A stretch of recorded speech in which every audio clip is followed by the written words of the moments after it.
My name is Adam Petson and I am the Recovery Capital Development Lead for Recovery Connections. Life before recovery. On the outside, for a lot of it, you would say it was okay. I was holding down a good job.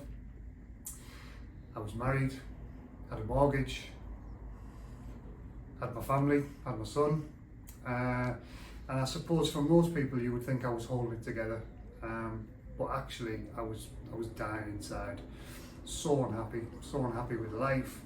Couldn't cope with what was going on, and I was also having real trouble coping with a lot of the stuff that happened previously to me.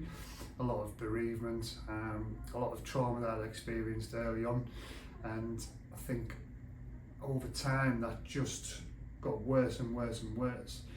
And I'd been using alcohol and drugs as a means of coping with this trauma for such a long time.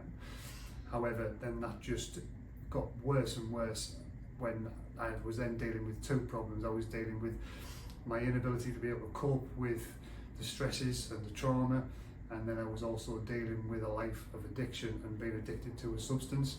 So it seemed on the outside it was okay, but then it quickly got worse, to the point where I lost my job, lost my family, lost the mortgage, I became homeless, and I was really heavily into my addiction, drinking from morning to evening, which pretty much became a pattern of just drinking, passing out, waking up, drinking, passing out, and that cycle went on for years and years and years, to the point where I was homeless.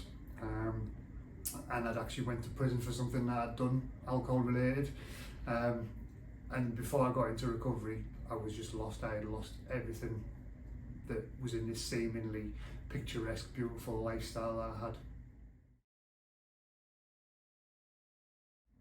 The thing that got me into recovery was desperation, and I think just a stark realisation that I was on my own, and there was only two ways this was going to go. I was either going to get well or I was going to die. It was as simple as that. My body was failing, my organs were failing, and I was looking absolutely terrible, and I just felt really alone. Like I had driven anyone away who meant something to me. I had no family, no friends. I was literally like the only person on the planet. And I think in that moment I just realised that something has to change, because if it doesn't change I'm going to die, and I'm going to die very, very shortly. And I had quite a fortuitous meeting with somebody who talked to me about Recovery Connections and the rehab that was available and would I be interested in going in. And I'd worked with services over the years and never really bought into it, because I always felt like there was a divide between myself and the professional. You know, they would talk to me about, you know, how life could be, you know, stopping the drinking. But for me, I felt like, you don't know. You're saying to do this stuff to get well, but you don't know how difficult it is. You're saying to me to stop drinking, but it's all I can think about. That is literally the thing that drives me on a day.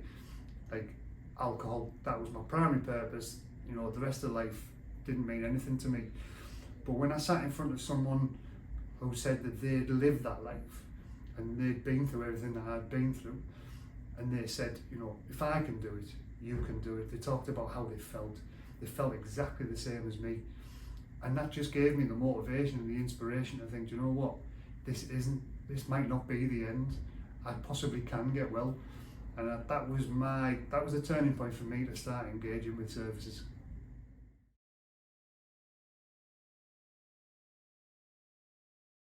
It motivates me because I know it works, and it's as simple as that.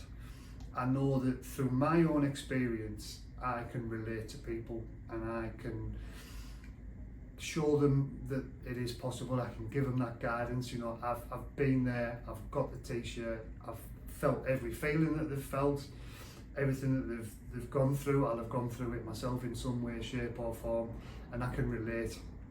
And through my career so far, through the coaching work that I've been doing, but also what I've been doing in higher education, I understand that the relationship between a therapist and a client or someone they work with, the most important thing in that relationship is the ability to be able to connect. And if that's possible, then you can really start to work with someone and help them on the road to get well. Connection is key, that relatability. If you can relate to someone, then you're on the right path.